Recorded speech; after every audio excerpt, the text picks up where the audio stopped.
Assalamualaikum, salam sejahtera. Terima kasih kerana telah memilih channel ini. Jangan lupa tekan butang like, komen, subscribe dan share untuk Tumbangkan kerajaan bukan penderhakan tapi dibenarkan perlembagaan.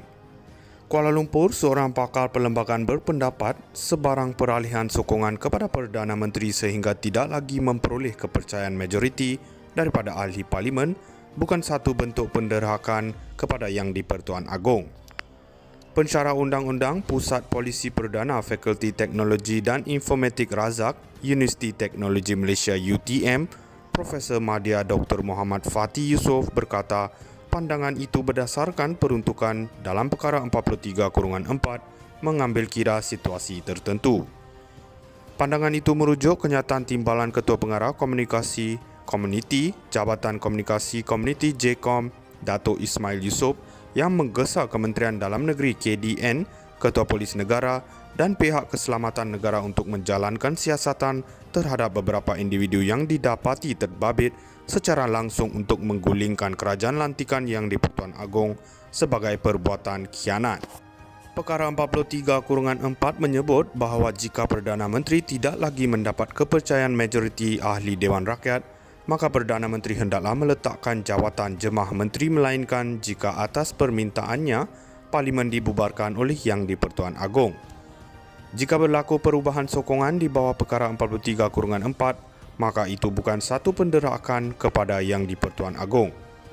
Perlembagaan memberikan kuasa kepada Yang di-Pertuan Agong untuk melantik seorang Perdana Menteri yang pada khidmat baginda mungkin mendapat kepercayaan majoriti anggota Dewan Rakyat. Perlembagaan juga membenarkan situasi seseorang Perdana Menteri tidak lagi mendapat kepercayaan majoriti dalam mana-mana demokrasi berparlimen. Amalan ini diterima sebagai satu bentuk hak demokratik. Jadi ia tentunya bukan satu penderhakaan kepada Yang di-Pertuan Agong, katanya hari ini. Walaupun halangan lompat parti diperkenal melalui pindaan yang memasuki perkara 49A, Muhammad Fatih berpendapat pindaan itu tidak membatalkan perkara 43/4. Tambah beliau, jika perubahan sokongan itu membabitkan keputusan sesebuah parti politik dan bukannya individu yang merujuk wakil rakyat, maka tidak timbul sama sekali soal lompat parti. Perubahan sokongan individu wakil rakyat pula masih boleh dijadikan perbahasaan. Jika perkara 49A benar-benar berkuat kuasa, sepatutnya individu wakil rakyat tidak boleh menukar sokongan. Namun tindakan beberapa ahli parlimen dari Bersatu yang memberikan sokongan kepada Datuk Seri Anwar Ibrahim sebagai Perdana Menteri dan tidak ditafsirkan sebagai lompat parti oleh Yang di-Pertua Dewan Rakyat menimbulkan persoalan terhadap keberkesanan perkara 49A bagi mengekang budaya lompat parti.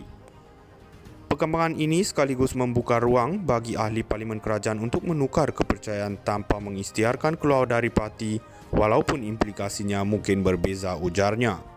Untuk kerajaan lebih stabil dan teguh, Muhammad Fatih mempersoal kenapa tidak wujudkan sistem penggal tetap untuk seorang Perdana Menteri. Bagi tujuan itu, beliau berkata perkara 43/4 perlu dimansuhkan melalui pindaan perlembagaan, barulah seseorang Perdana Menteri akan terus berkuasa walaupun hilang sokongan majoriti dalam Dewan Rakyat.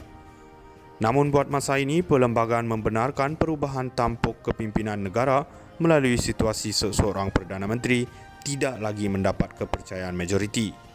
Oleh itu, jika ada parti-parti politik dalam kerajaan merasakan bahawa mereka ingin membuat perubahan, maka terserah kepada kebijaksanaan mereka.